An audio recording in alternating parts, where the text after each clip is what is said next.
Hello viewers, welcome to our home tutor channel. আজকে আমাদের বিষয়বস্তু ক্লাস 7-এর ম্যাথ চ্যাপ্টার অনুপাত। তাহলে প্রথমে আমরা জানব অনুপাত কাকে বলা হয়। অনুপাত কাকে বলা হয়? অনুপাতের সংজ্ঞা: দুই বা ততোধিক সমজাতীয় রাশির তুলনীয় মানকে আমরা বলবো অনুপাত। দুই বা ততোধিক সমজাতীয় রাশির তুলনীয় মানকে অনুপাত বলা হয়। দুটি বা তার বেশি সমজাতীয় রাশির তুলনীয় মানকে অনুপাত বলা হয়। মানে এক জাতীয় রাশি হতে হবে, ভিন্ন জাতীয় রাশির মধ্যে তুলনা করলে কিন্তু আমরা তাকে অনুপাত বলতে পারবো না।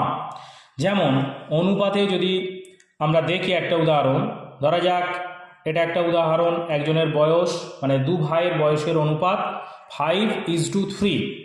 তাহলে একজনের হচ্ছে 5 বছর আর একজনের হচ্ছে 3 বছর। যেহেতু ভাগ করা হচ্ছে ওই জন্য অনুপাতে কিন্তু কোনো একক থাকে না, এটা মাথার মধ্যে রাখতে হবে। তাহলে এই যে দুটো পদ, একটা হচ্ছে 5, একটা হচ্ছে 3, এইটাকে বলা হচ্ছে পূর্বপদ। এটাকে কি বলা হচ্ছে না পূর্বপদ।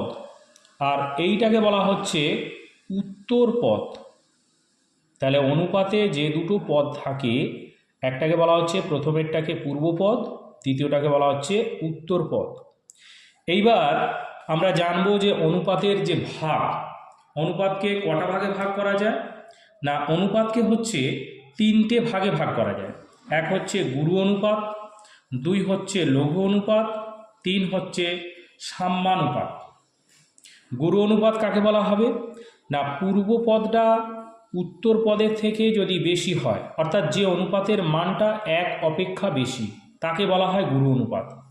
যে অনুপাতের মানটা 1 অপেক্ষা কম, মানে পূর্বপদটা উত্তর পদের থেকে ছোট, উত্তর পদটা বড় হবে, পূর্বপদটা ছোট হবে। আর যে অনুপাতে দুটো পদ, পূর্বপদ এবং উত্তরপদ দুটোই সমান থাকে, তাকে আমরা বলবো সাম্যানুপাত। যেমন আমরা সংজ্ঞাগুলো দেখছি, তাহলে যে অনুপাতে পূর্বপদ গ্রেটার দেন উত্তরপদ হয় তাকে আমরা গুরু অনুপাত বলবো। ইয়ার মান সর্বদাই 1 অপেক্ষা বেশি। আমরা এরকমভাবেও সংজ্ঞাটা দিতে পারি, যে অনুপাতের মানটা 1 অপেক্ষা বেশি হয় তাকে গুরু অনুপাত বলা হয়। যেমন 5:3, তাহলে 5 এটা বেশি, 3 এটা কম। লঘু অনুপাত কাকে বলা হবে? যে অনুপাতে পূর্বপদ লেস দেন উত্তরপদ হয়, পূর্বপদটা ছোট উত্তরপদটা বড়, তাকে আমরা বলবো লঘু অনুপাত। ইয়ার মান সর্বদাই 1 অপেক্ষা কম হবে। যেমন এখানে একটা উদাহরণ দেওয়া আছে 3:5। সাম্যানুপাত কাকে বলা হয়? যে অনুপাতে পূর্বপদ ইকুয়াল টু উত্তরপদ, মানে দুটো পদই সমান হবে, তাকে আমরা বলছি সাম্যানুপাত। ইয়ার মান সবসময় 1-এর সমান হয়, যেমন 5:5, 3:3, 7:7 ইত্যাদি। এইবার আমরা জানব মিশ্র অনুপাত কাকে বলা হয়। এই যে যতগুলোই অনুপাত থাক না কেন, তাদের পূর্ব পদগুলোর গুণফল এবং উত্তর পদগুলোর গুণফলের যে অনুপাতটা আমরা পাবো তাকেই আমরা বলবো মিশ্র অনুপাত। তাহলে দুই বা ততোধিক অনুপাতে পূর্ব পদগুলির গুণফল এবং উত্তর পদগুলির গুণফলের যে অনুপাত হয় তাকেই আমরা বলবো মিশ্র অনুপাত। তাহলে মিশ্র অনুপাত আমরা কাকে বলবো না, দুটো বা তার বেশি অনুপাতের পদগুলির গুণফল, পূর্ব পদগুলির গুণফল ও উত্তর পদগুলির গুণফলের যে অনুপাত হয় তাকেই মিশ্র বা যৌগিক অনুপাত বলে। যেমন এখানে একটা উদাহরণ দেওয়া হচ্ছে 2:3, এটা একটা অনুপাত, 3:5 এটা একটা অনুপাত। তাহলে এদের মিশ্র বা যৌগিক অনুপাতটা কত হবে না, প্রথম অনুপাতে পূর্বপদ কত 2, দ্বিতীয় অনুপাতে পূর্বপদ কত 3, ওই জন্য 2 গুণিতক 3 is to এর উত্তরপদ 3, এর উত্তরপদ 5, তাহলে 3 গুণিতক 5, 3 গুণিতক 5, তাহলে 3 দুগুণে 6 is to 3 5 15। এবার উভয় পদটাকে 3 দিয়ে ভাগ করা গেছে, যেহেতু 3 এখানে আছে, তাহলে 2:5। যে কোনো অনুপাতকেই, এটা মাথার মধ্যে রাখতে হবে, যে কোনো অনুপাতকেই আমরা যদি একই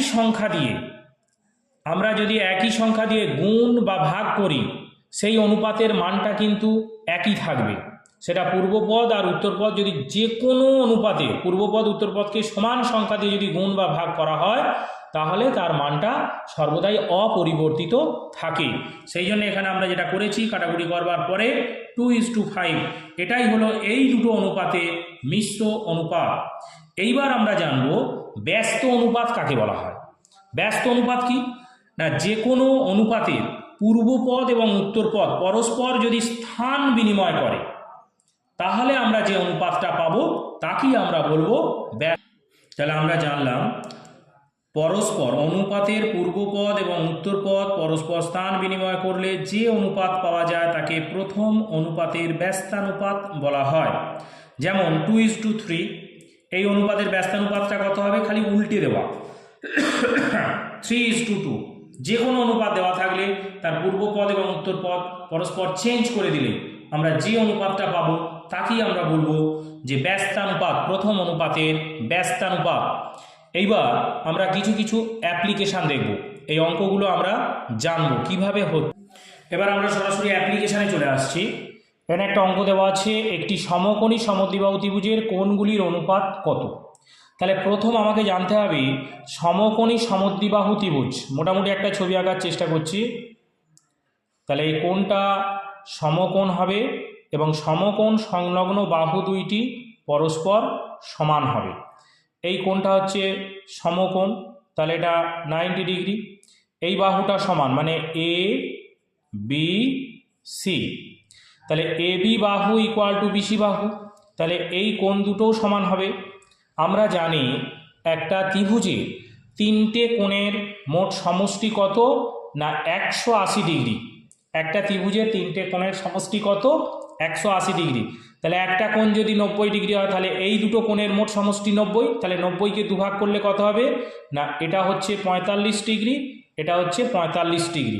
তাহলে তিনটে কোণের অনুপাত কত হবে, তাহলে আমরা এখানে বলবো একটি সমকোণী সমদ্বিবাহু ত্রিভুজের কোণগুলির অনুপাত, তাহলে 90:45:45। এবার কাটাকুটি করো, কাটাকুটি করলে যেটা দাঁড়াবে 45 দিয়ে কাটাকুটি করলে 2:1:1। কিছু আছে অঙ্কের মধ্যে বলো। এখানে আরেকটা অঙ্ক দেওয়া আছে, দুটি সংখ্যার অনুপাত দেওয়া আছে 5:7। উহাদের গসাগু কত দেওয়া আছে না 13। তাহলে সংখ্যা দুইটি কত। Very simple mathematical solution. তাহলে প্রথমে লিখতে হবে দুটি সংখ্যার অনুপাত 5:7। উহাদের গসাগু কত দেওয়া আছে না গসাগু হচ্ছে 13।